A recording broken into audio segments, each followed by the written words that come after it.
Hello and welcome to our Market Alert video for today, which is January 31, 2025.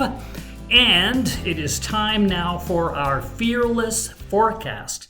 And the interesting thing about today is that this week, the Federal Reserve Chairman Jerome Powell came out and said they are not ready to come out with their 2025 forecast because they are afraid.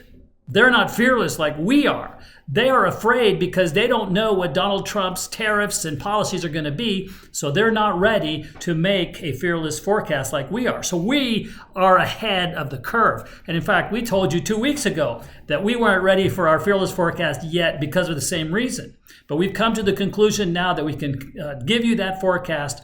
And once again, the Fed is behind the curve. They need to be watching these videos to know what's going on. So we're going to give you that here in just a moment. But first, I am Ken Moraif. I'm the CEO and founder of Retirement Planners of America. And our singular goal is to create as many SCWPS as we possibly can. And SCWPS is the acronym for Second Childhood Without Parental Supervision.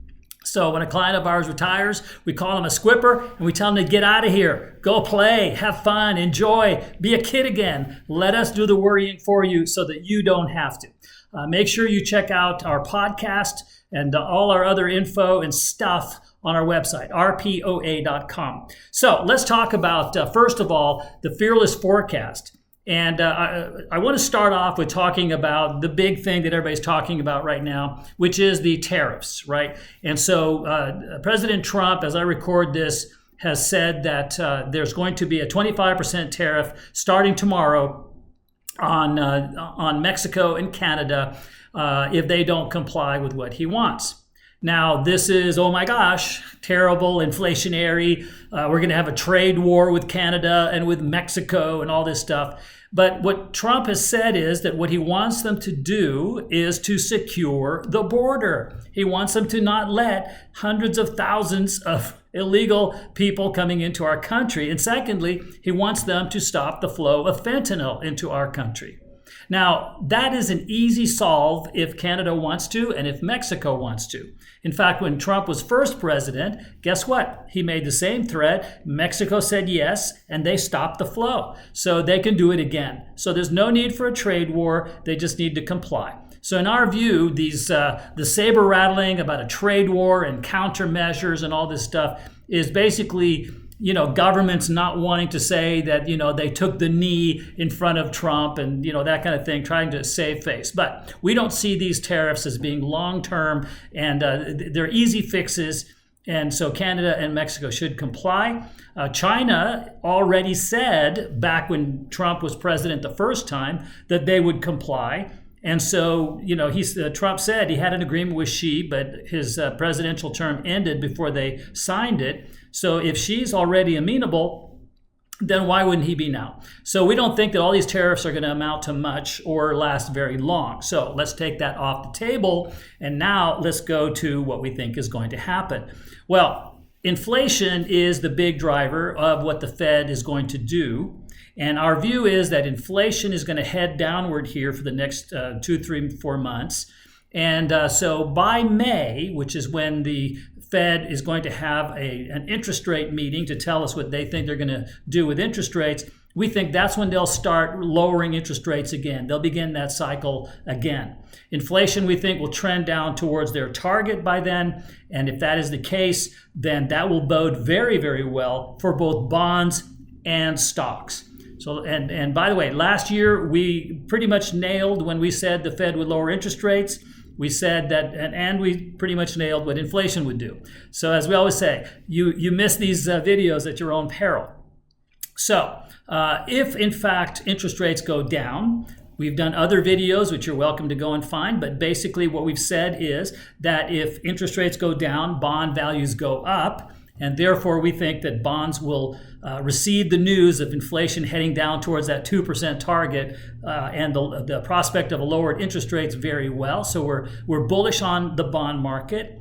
And we are also bullish on the stock market because, again, if interest rates come down, if inflation's coming down, then costs of goods and services comes down by definition. And the consumer can buy more stuff And if they buy more stuff, then profits go up.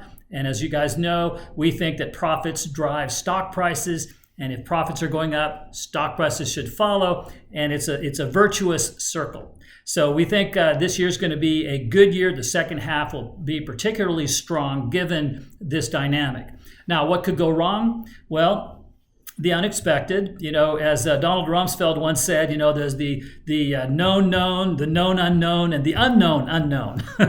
Well, the known unknown is that there will be a bear market in the future, and there will be, which is a drop in the market of more than 20%. There will be a correction in the future, meaning a drop of 10 to 20%. Those we think are a lock. They're going to happen. What we don't know is when. Okay, so it's a known, but it's an unknown. And so therefore, we believe you should have a strategy to address that unknown. And our strategy in our firm is called Invest and Protect. And it is where we don't buy and hold. We buy, hold, and we sell. And it's a strategy that told us to sell before the stock market crash of 2008 and stay out basically for a year and a half until June of 2009 before we got back in. So we avoided the carnage that happened during the credit crisis. Our strategy also said to sell the day before the pandemic was announced, and how much down the market went after that. So our clients, our squippers, are people who are over 50, who are retired or retiring soon, and therefore our philosophy is growth is important, but protection of principal is even more important. We want to live to fight another day. We don't have wages to fall back on. We don't have the career we're going to go back to. We want our money to last as long as we do, and therefore we need to protect it. So because of all those reasons, we have our Invest and Protect strategy. So the forecast for this year is very positive. We think the market will set several new all-time highs before the end of this year. We think interest rates will go down, which will do very well for the bond market. And so overall, it's a very rosy, good picture. But again, make sure you have a strategy to protect on the downside. And if you don't, check us out. Our website again is RPOA.com. So make sure you subscribe to this Market Alert video. Make sure you like us and go and check out our podcast as well. So thank you for watching. I hope this video found you healthy, wealthy, and wise. And we'll talk soon. Retirement.